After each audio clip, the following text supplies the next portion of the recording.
Okay, thank you, Pierre. I don't think we have time for questions, do we? No. We'll see, we'll see. But now we have a panel, and I think we're going to keep the order of speaking, the order of it's written down. So, Barbara, are you here?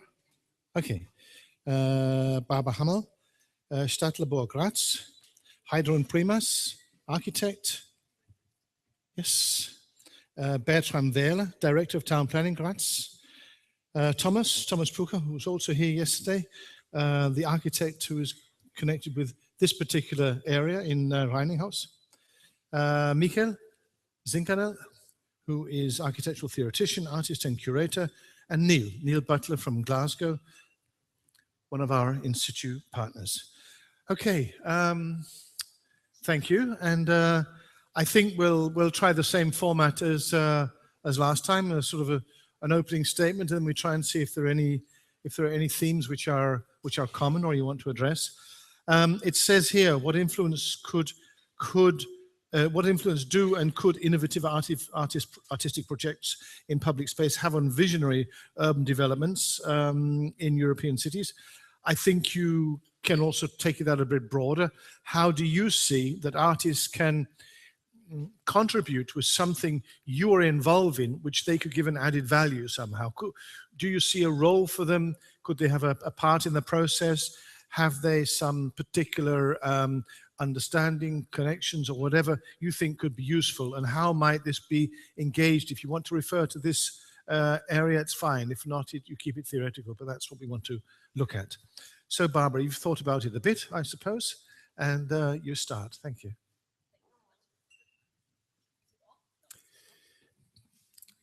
Are the technicians sleeping again? Yes. Okay.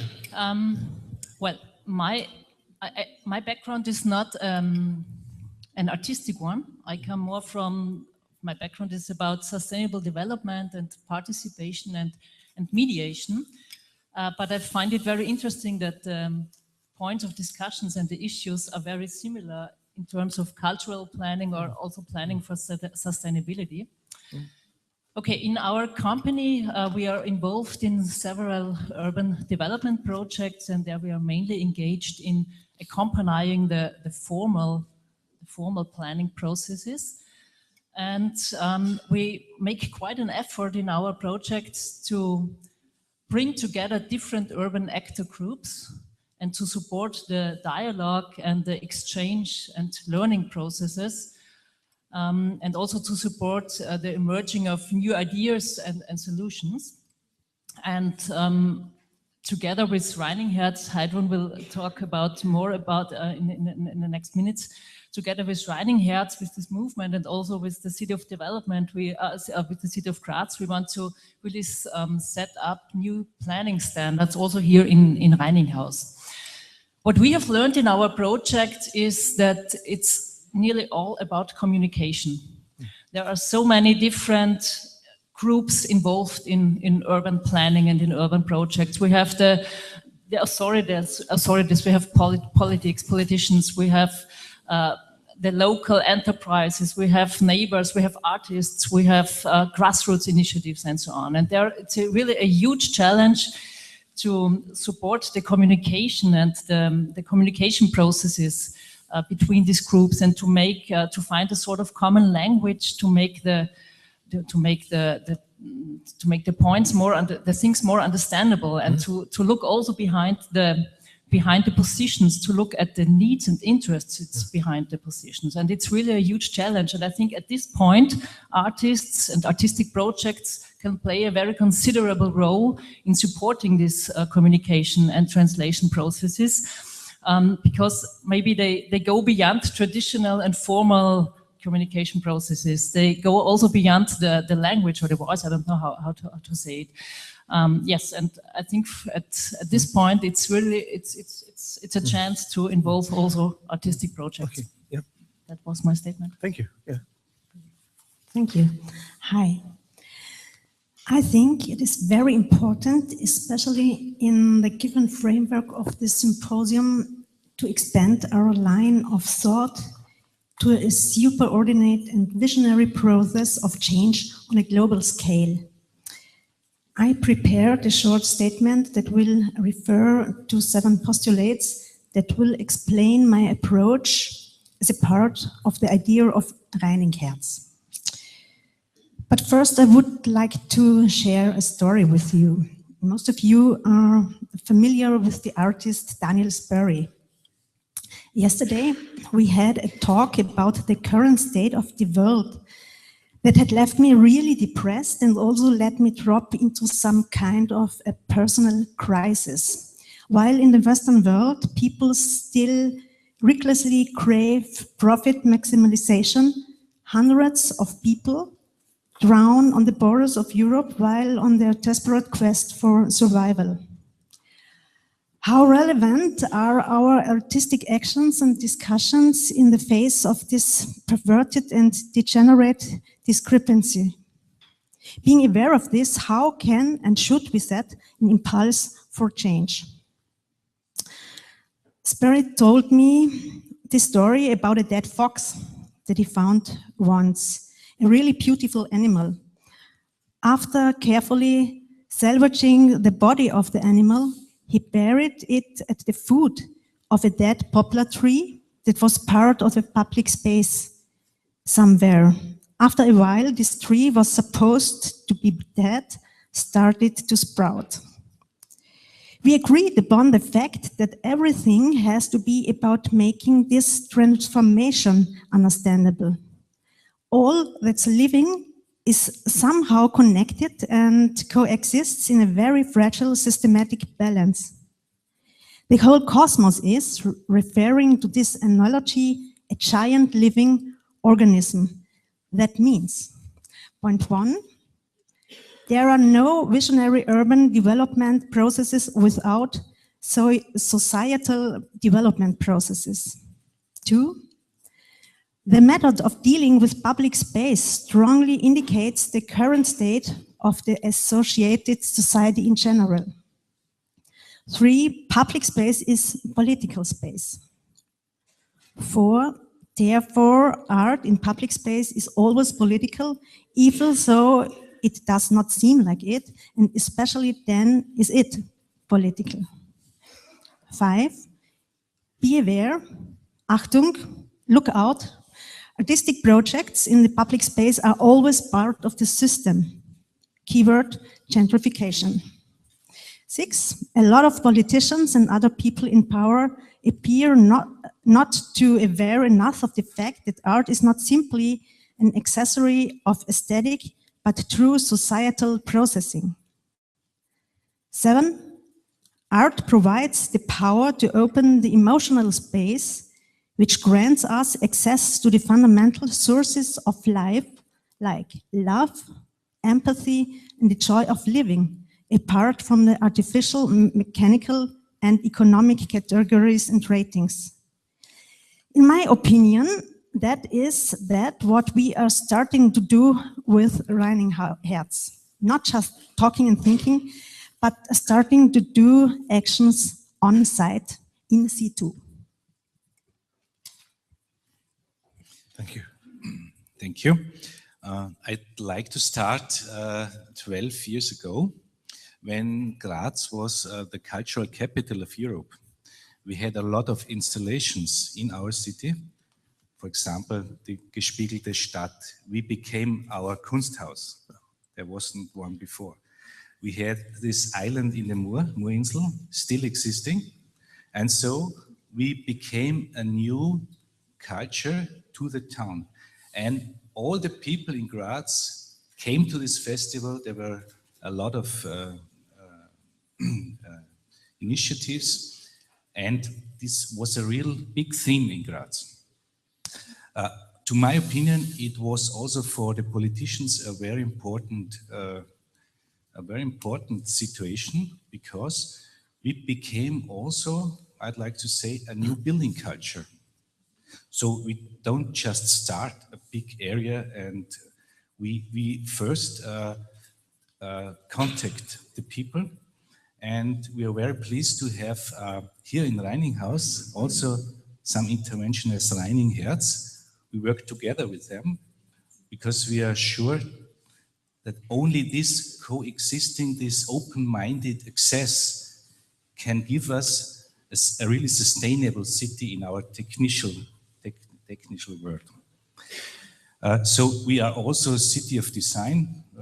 We have also some nice installations in the city now, but this scale is very important for us. And so we agree here all together that we only can make this city, this new center, a young living center in the west of Graz, together with all these ideas. Of course, we need some money for them. I told you before, we have special contracts also with the investors. They know this too. And so I'm very hopeful that we can make this big step. Thank you. Fine. Quite a few different statements already. I would like to say something about how I'm an architect. I'm the architect of this whole area which should be built now in the future. And I don't see myself as an artist, actually. I see myself as an architect that's more related to building and construction. Maybe later on there's some time to explain what an architect can do in all of this situation. What would be interesting to me is understand what an artist can do. And if you ask people outside on the street, outside of this forum here, then I would guess the usual answer, what is art, you will get like 50% say, I don't know. And the other 50% or 45% say, well, it's if you have a picture on the wall or something. And if it's public art, then maybe it's a sculpture in the park or something. So I think we're really on a very low level at the moment in our society, here in Austria at least, I think, of what art is and what artists can do. I think a few hundred years earlier, people were maybe a bit further already, because at least I know we always hear this story of the king who has his Hofnarr, I don't know the word in English, and that was actually the clown who was the only one who was allowed to tell the truth to the king. And everyone else was, oh, the king. And if the king says yes, then everyone, oh, yes, yes, yes. And if the king says, maybe, then everyone says, oh, maybe, maybe, maybe.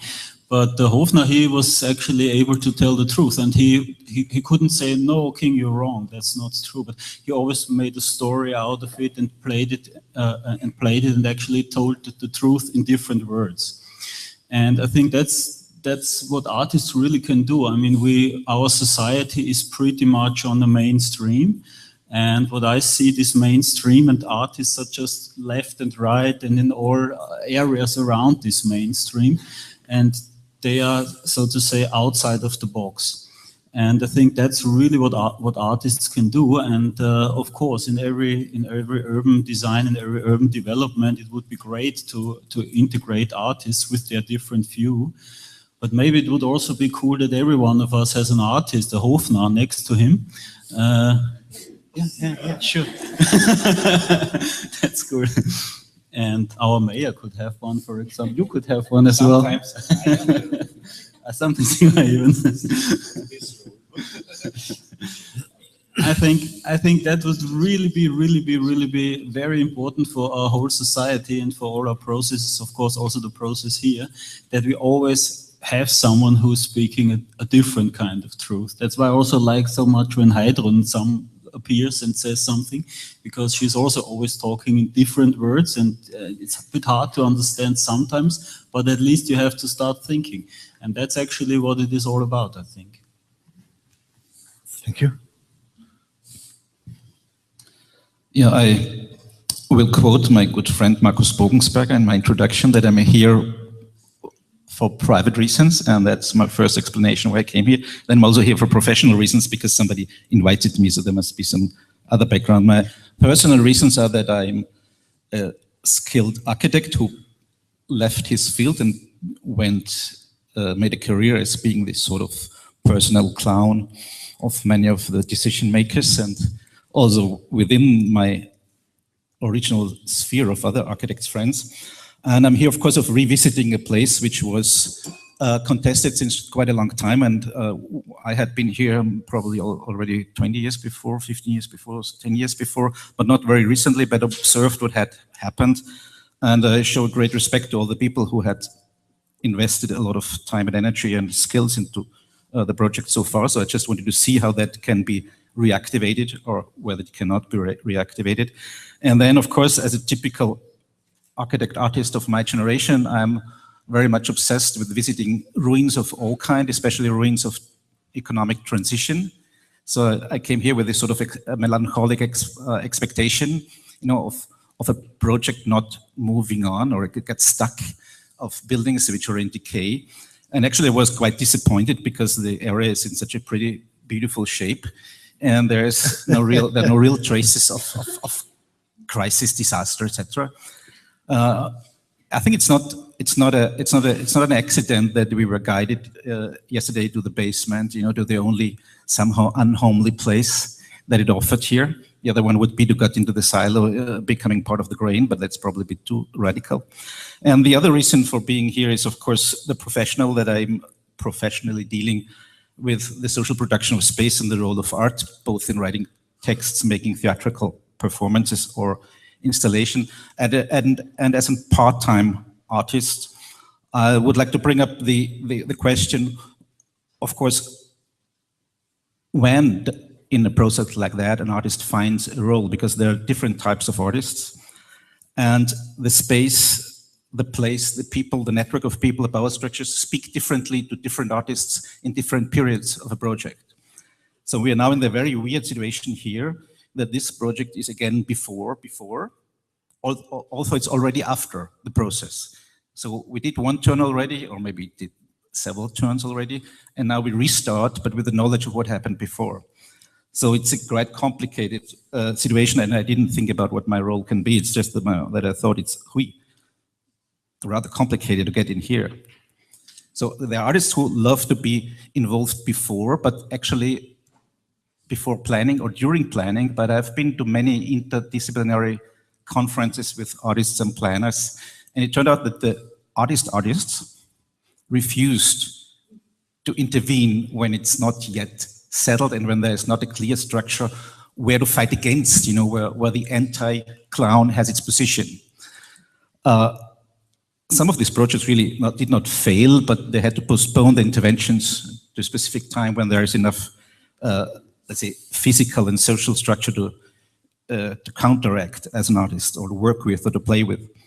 And then there, of course, are many who want to interact after it's done. That's the easy one, because then you can bring in your Marxist critique because it's a disaster thing, or and you can do it in a very short time period, which is also matching with the usual budgets we face in our career. So many of my artist friends used to have a 1 week research period and a 1 month, you know, development period, and then there's the presentation, and then you're either in or out. So you cannot expect a too intensive interrelation with the space and all the people. But of course, there are different programs, there are different artists which do not hesitate to spend 5 years on that issues. But that brings up another aspect that I find very interesting, and that is somehow repressed in many of the discussions. As a skilled architect, I know how a design process works. That how difficult it is to take all the parameters from outside, to accept them, to reject some, and to build up some sort of set of, let's say, triggers that make you get into the design flow. And once you're on the flow, you're on the flow. And then you don't want to have any clown you're interfering. Only clowns which you're a very good friend of and whom you trust that the interference is not really too disturbing.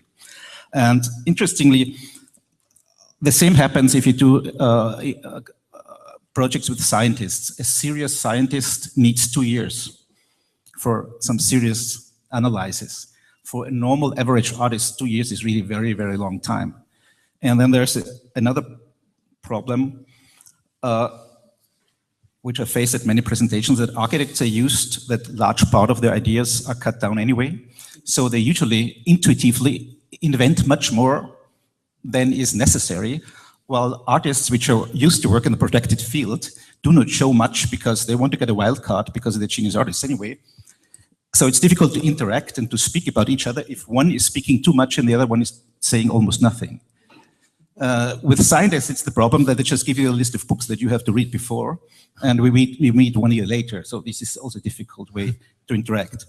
And then there is a third aspect, which is very important, that is, speaking with Pierre Bourdieu, that we all are gaining desperately for social recognition. Of course, we want to have money, that's clear, but we also want to have social recognition. And we have very different peer groups where we gain the social recognition. Of course, the most important people are my very best friends, which probably have the same hybrid career that I have. Then come more related people, and then there are some people who want to have the whole world admiring them. These people are rather dangerous, but they also invest a lot of more work in it. But the groups of reference where you want to get the social recognition are absolutely different. So if Tom is addressing his peer group and I'm addressing my peer group, although they all know each other, probably, the values which count are not exactly the same. So this is, again, another different issue. And if we think about the idea that planners are involved, politicians are involved, people in the planning office of the city, which are not the same, have not the same reference system as the other planners, different sorts of people from the population, which all have the different systems, and they all want to know how much time do I invest in collaborative projects for what social recognition I get back. And that is the crucial issue in most of these projects. Some get paid so they can invest as long as they get paid. Others do not need to get paid because, like me, I know that I can sell it at the next conference, you know, or at least bother my students in lectures about my experience at Graz Reininghaus. So all the capital or all the knowledge that I gain here can be easily redistributed to my own benefit, but there are other people who do not know what to do with it. First, they don't know what art should be like, then they don't know why they should hang around for hours and hours and discuss. Only people like Heidrun, for example, with this sort of hyper-enlightened, quattro overqualified persons in a specific field have the time and the capacities and also the passion and let's say, commitment for this sort of thing. So I think whatever we talk about, we still will remain in a sort of utopian situation with people in different bubbles or clouds that touch each other, but do not necessarily really penetrate each other.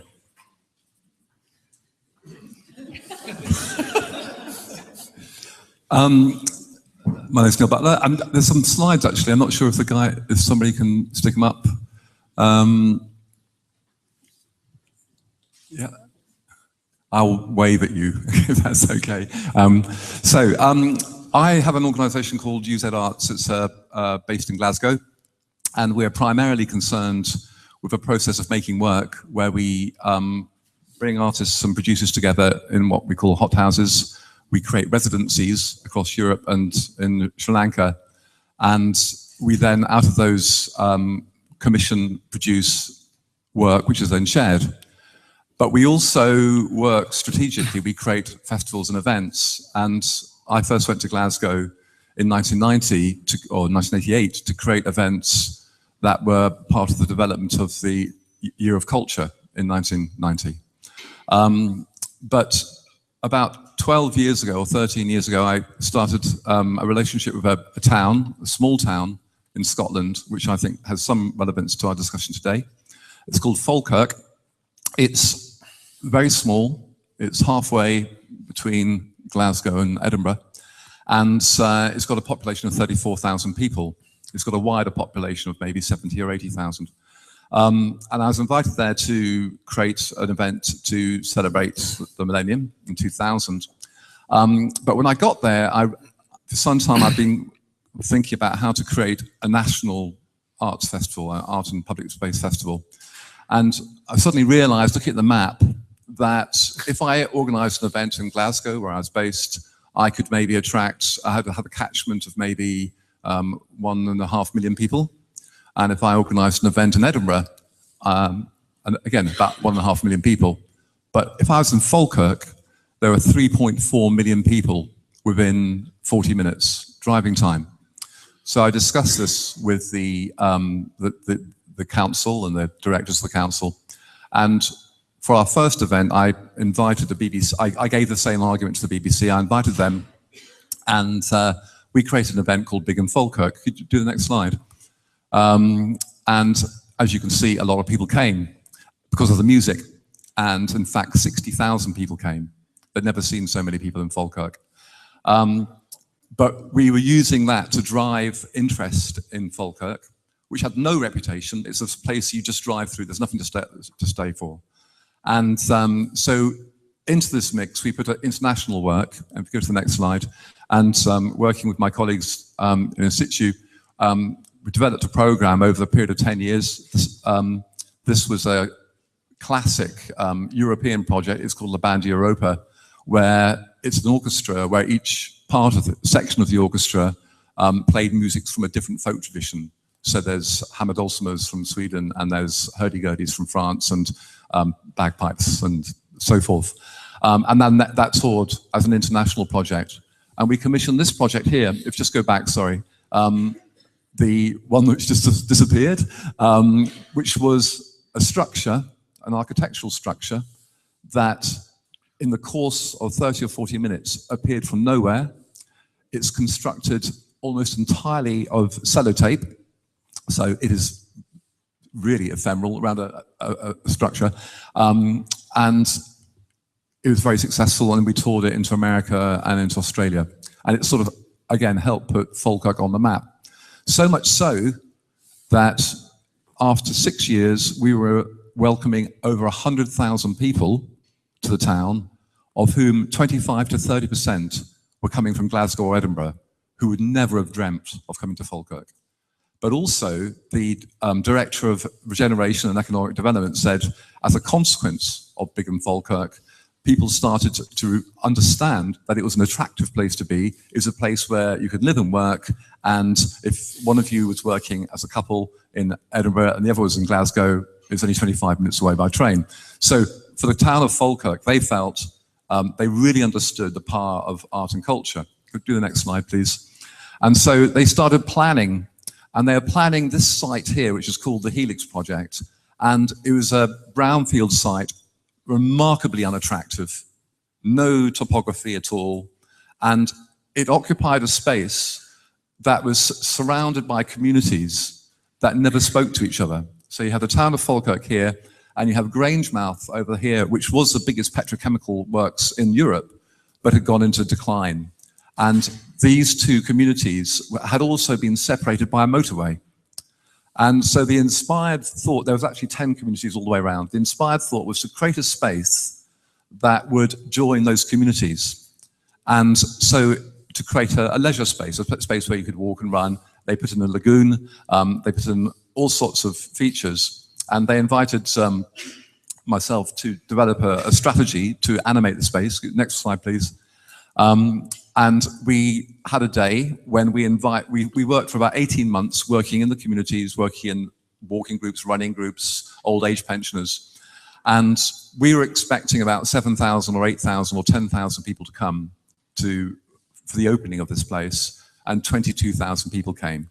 And just next slide, please. And they came and saw local artists, but they also saw a whole group of artists from In Situ.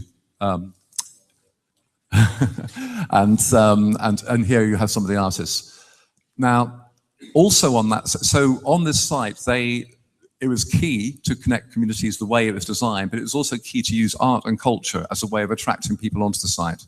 And one of the most significant things they did was they built a huge sculpture, which is 30 meters high, next slide please, of a horse. And these are called the Kelpies. And this day last year, we launched it internationally, working with artists from across Europe and with a company called Group F. And they're, as I say, they're 30 meters high. There's two of them. They dominate the landscape as you go past. I phoned up the director of Falkirk last night to check my figures. And in the last year, 55,000 people have come to explore the inside and understand the Kelpies. And I said, yes, but how many people are now using this site that did not exist as a public space 2 years ago?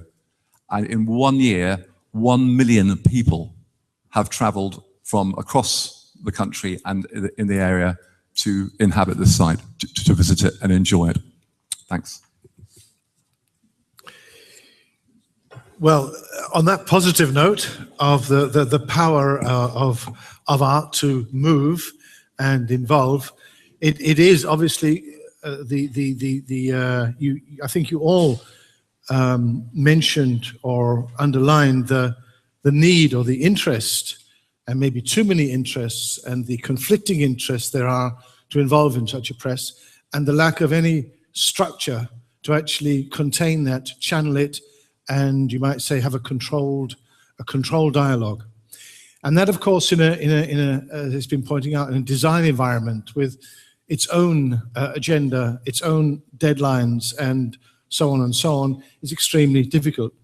But one of the things which comes also creeps through is that we seem to be in a, I mean, I come from you might say, a society in which convergence of thought and negotiation and consensus is not something which shows you're weak. It's actually something which is a strength in the system, in the community. And to do that, of course, you have to be used to waste a lot of time for the sake of the people or ideas or things that don't happen. You have to accept other people's point of departure and their agenda. And you also have to know when to actually take your battles and when to not take your battles. But if you're trying to create a consensus, trying to create an acceptance, and that this process is a communal process, it is a common process, certainly led by certain people, but I sense the fact that there is that there's not a tradition for it, and the apparatus doesn't exist. But also, I think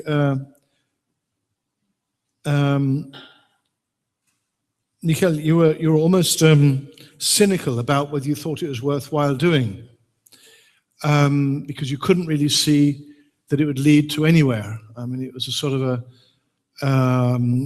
Now, do you mean, in fact, that are you cynical because you don't believe in this particular city, or you don't believe in the time, or the situation we're in, or whatever, or you're just wary to get involved in things which you have no control over, and so on? I mean, I couldn't quite work out, your skepticism was so harsh in a way. Oh, you know, I'm just an average normal Austrian intellectual, which behave like that. You know, we're always okay. Complaining. We're always bothering. We're always unhappy with the situation. That's Austrian Catholic Jewish culture. That's how we were brought up. I know you've got a lot on your shoulders. You must have a lot on your shoulders. Yes. And on the other hand side, of course, in the let's say German-speaking art realm where I grew up, there was a strong import of British Marxist critique. And of course, the gentrification, which does not work here in the same field, was much harsher criticized here than there. So for us, for example, or let's say for the majority of German-speaking urban researchers, the Design Council of London is a very conspicuous institution. Of course, as a person who knows many artists and architects who benefited from that, that gives a different point of view. But I didn't want to depress you as a guest of us. I just wanted to bring up the problem of the different peer groups we are all addressing, and the problem of the different time rhythms, and the problem of the different, let's say, tools and even specific languages we use. And that's true. I mean, democracy isn't what it used to be, or what it will be. That's why I have, of course, a second career. That I want to follow your footsteps.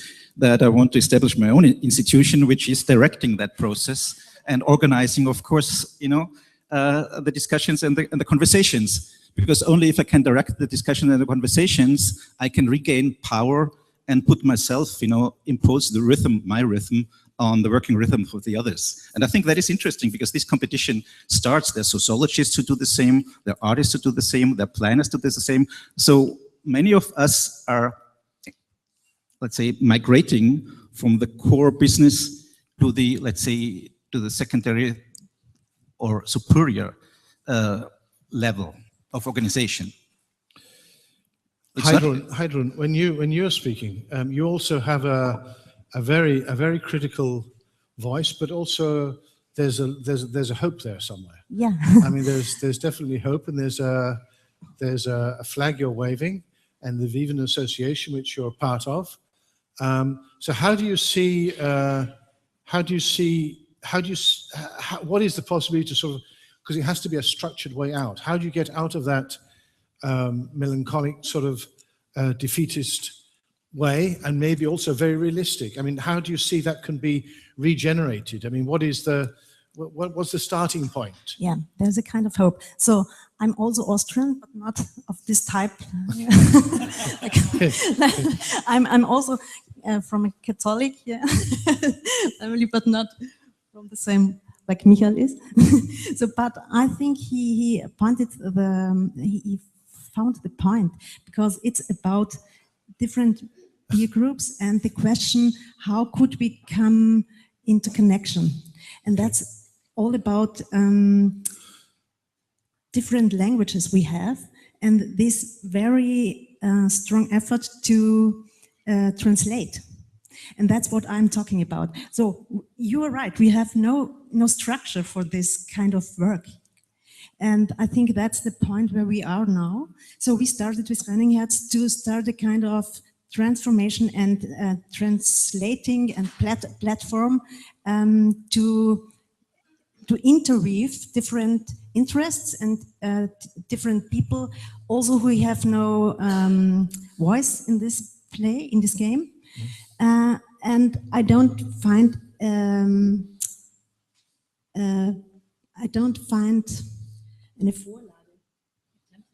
template where I can look at to try it like they are doing that. So I think we have a totally new situation here in this kind of scale, because very different and very many people are involved, and as I mentioned, we have totally different interests and languages. Okay, Bertrand, to create a sort of a structure for civil society to be able to engage without doing it chaotically, without doing it that it creates more chaos, antagonism, whatever, is also part of the remit of the formal political arena. Must also somehow give platforms for the informal system to work on. Do you have neighborhood councils? Do you have consultation units? I mean, how do you structure those sort of contradictions? How do you do that normally? And are they sufficient? Because they're apparently not sufficient in a situation like this, because either the scale is too big, there are too many groups involved, there are too much at stake and whatever, and it's very complex. But so do you see any need of supplementing that or just using them in different ways? We are working on the structure. In this area, we want to implement in this year district management, and as a very special part of this management should be all these initiatives from the open-minded cultural persons. So Reininghaus will be a part of this structure. Of course, it's our role also to get some money for this all of this. So I think next month in our parliament we get this money for 2 years of interactions here. Also Barbara will work in this area. She has her bureau here. She will stay here. So I think this is a new topic for us, a new scale, but we work on it, and this is the process. And as long as I think this is our role, get some money from the politicians, that they tell us, yes, it's the right way. They were here in the morning. So I'm very optimistic that there comes more benefit, not just for us, but also for the city and for the people, than the traditional way. So there is no Lack of structure. No alternative. What I just think, just put it on the table. What they've done in Copenhagen for the last, after cultural capital, actually for the last 15 years, they create, if they have a regeneration area or a new development area, they create a local council.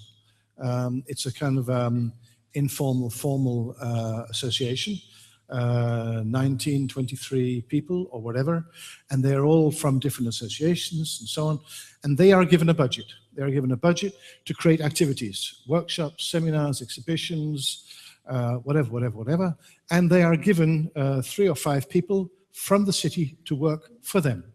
They are employed in the planning department, the cultural department, but they are under the auspices of that with a chairman. And in a way, that's a kind of self-defined, and then they have an office on site. So City Hall is out, they're on there, you can go meet them. The architects, they have their office next door. And in a way, it creates another kind of on-site, close relationship, because then things, is that something which you work on? Or It's an excellent idea, maybe for the cultural department. But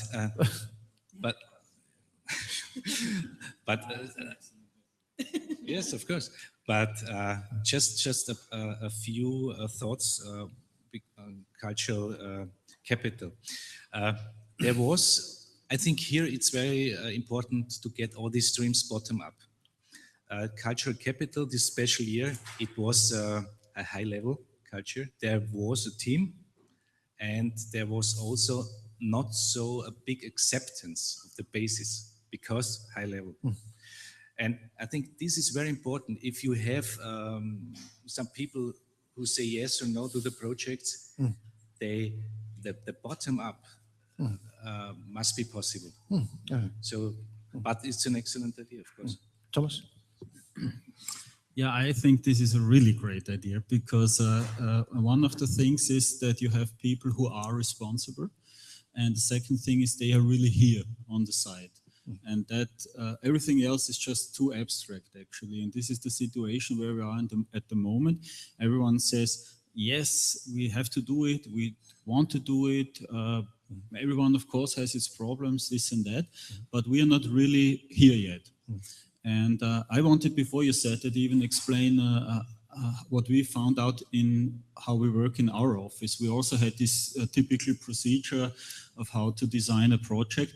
And it developed actually a kind of hierarchy, and then only the top person was responsible for everything. That was me, and everyone else below was not really responsible. And we tried to change this, and we found a very simple system. It is called workshop, and that means very simple. Yeah, you have a target like to develop a facade for a specific building, and then this is the target. Then you have a time limit, and then you think which people would I need from the office to work on that target? And then there is no hierarchy, and that's all. This is all. This is everything, and that's. I think that's what's missing here. See, there's a workshop. Make the first workshop. Which topics do we need? And then go on making workshops on the topics, and it will develop it by itself, I think. Yeah, because I think it's important to structure that. Also, for everybody else, as you're saying, the other gentleman was saying, you have to know when to play your cards, what to get involved in. Otherwise, you reject everything, or you try to follow everything. It's impossible. So this idea of teams doing very thematic parts of projects, bits and pieces, and would actually be a way of structuring it in a way. And be really here and be really responsible. Yes. Yeah. It doesn't help if the mayor has to say yes or no, because he can only say yes or no when he has decision basics. But why couldn't you do that then also from your department? Say you could have your site manager or whatever you might call the person on site to actually make sure that, yes, but remember those rules, yes, but remember that, or maybe we can change that.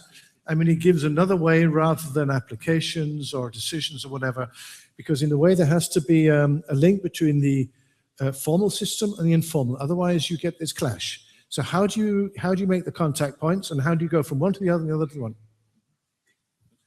Bertram told me to tell a little bit about this. I think the city of Graz is exactly going in this direction with the establishment of a so-called city district management on the one hand, but also with a close cooperation and open innovation process with the movement of Reininghaus, I would say. And I want to add a more positive or optimistic view or position on this whole discussion, because I think in Reininghaus at the moment there are many people involved that are really willing to do things in another way than usual, in another way than traditional, and each idea needs the right time. And in my feeling, I'm involved a couple of years in this in Reininghaus and in the city urban development project, and I think at the moment the right people are willing to do the right things, and that can evolve a much power and the strengths. And I think yes, with these processes that are highlighted now, that the whole development can come in the right direction. Thomas. I also would like to add something to this. One thing which is important to get really good results in a workshop is that you have a kind of a compact schedule. And because otherwise everyone is like, it's enough time, and we think about it and then we will see, blah, blah, blah. And the thing here is the close schedule is already approaching, because we already work on the first quarter of this district, and we deliver the application drawings next week to the authorities.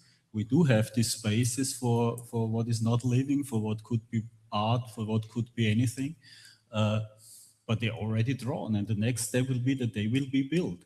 And the later we take for discussing and waiting, the less flexible it is. So at the moment, everything is possible, but the time is running short. So it's really important to really start all of this and really get involved. Neil, do you want to say anything?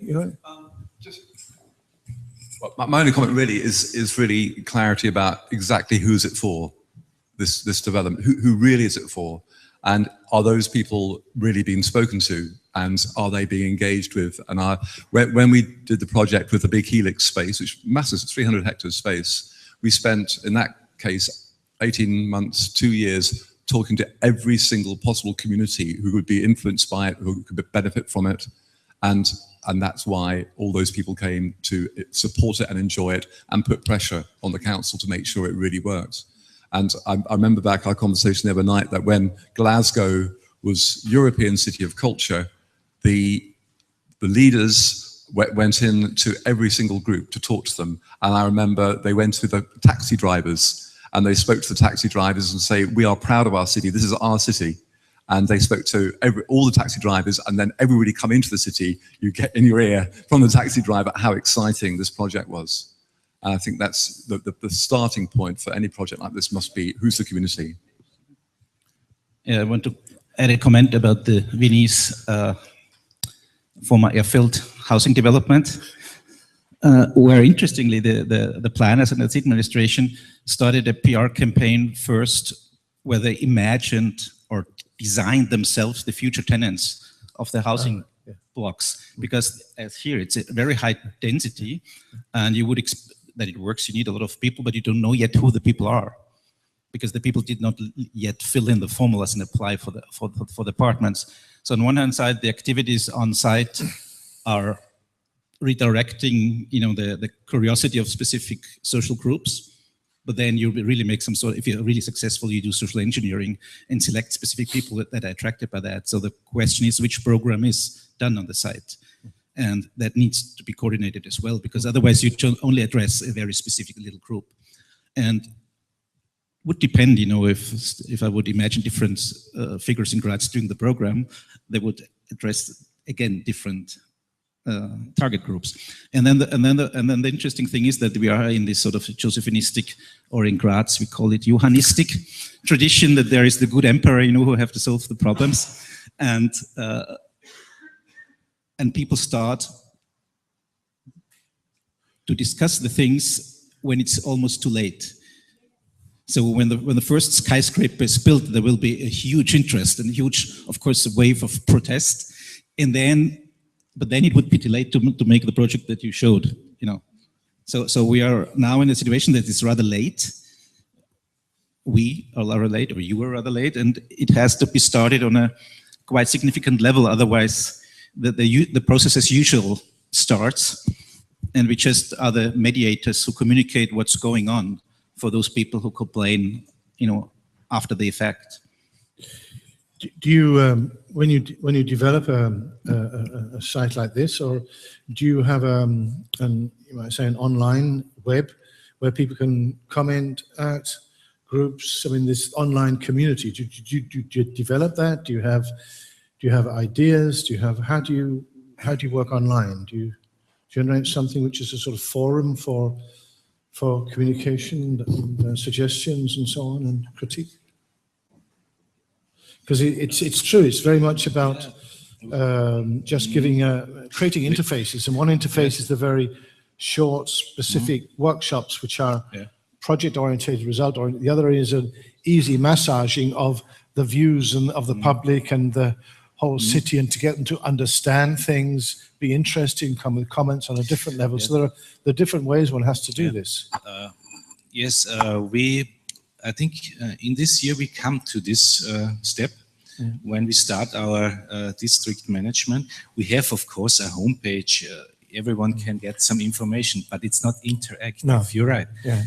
This should be the next step we create together, and it would be very nice. But why I'm rather optimistic is now there's no inhabitant here, and all these interactions, the artists, La Strada, they are here yet. So it's before the first inhabitants come. It's a good sign, I think.